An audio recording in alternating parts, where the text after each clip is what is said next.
Berbagai permasalahan terkait dengan perempuan masih terus terjadi di seluruh dunia, tak terkecuali di Indonesia, termasuk saat pandemi COVID-19 saat ini. Obrolan peneliti opini melalui diskusi daring yang digagas Badan Penelitian dan Pengembangan Hukum dan HAM membahas sejumlah isu strategis terkait perempuan. Dalam rangka menyambut HUT Kemerdekaan Republik Indonesia ke-75, opini atau obrolan peneliti bersama paguyuban pimpinan tinggi media perempuan dan salamibu.com menggelar diskusi melalui daring. Sejumlah isu terkait perempuan yang dibahas adalah soal peran perempuan dalam pembangunan pada sejumlah sektor kehidupan, dimulai dari sektor ekonomi, sosial, budaya, hukum, juga politik, dan sebagainya. Terlebih di masa pandemi COVID-19 yang mau tak mau proses adaptasi kebiasaan baru harus dilakukan. Sri Pugu Budi Utami selaku Kepala Balitbang Kementerian Hukum dan HAM menyatakan peranan perempuan tak boleh hanya sekedar bertahan di tengah pandemi COVID-19, tapi harus berdampak signifikan di berbagai sektor kehidupan. Melalui program diskusi daring ini, masyarakat diberitahu apa yang telah dikerjakan oleh pemerintah, khususnya bagi kaum perempuan, serta mencari solusi terhadap permasalahan yang kerap masih terjadi.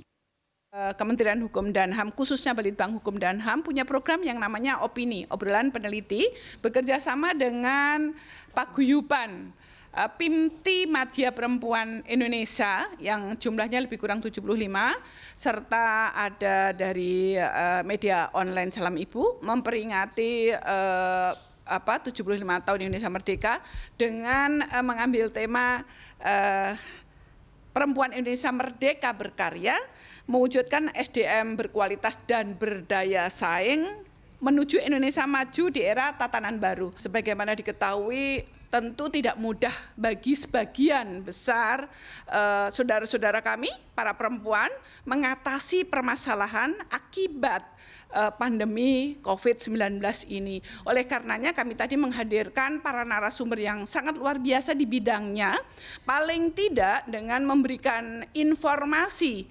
kejelasan apa yang sudah dilakukan pemerintah melalui masing-masing tugas fungsinya, itu menginspirasi khususnya perempuan untuk tetap bertahan, tidak hanya bertahan tapi signifikan untuk memberikan arti dalam pembangunan nasional. Salah satu tantangan yang masih terjadi di tengah era modernisasi saat ini adalah kesetaraan gender antara laki-laki dan perempuan dalam berbagai hal.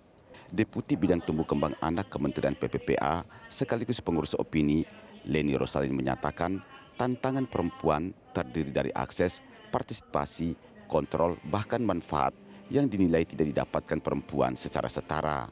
Salah satu tantangan bagi perempuan di Indonesia itu ada 4 hal. Ya, pertama untuk akses. Ya, tidak semua perempuan bisa memiliki akses ke berbagai hal.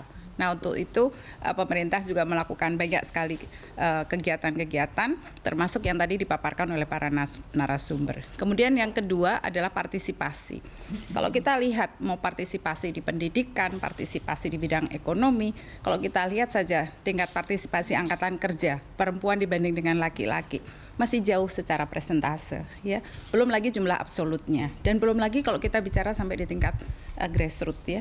Ini baru awal dan ke depan kami ingin selalu ada isu strategis yang bisa kita bahas bersama, menghadirkan masyarakat, akademisi, praktisi, bahkan mungkin masyarakat umum, supaya mereka tahu apa sebenarnya yang diperintahkan oleh Bapak Jokowi kepada kita.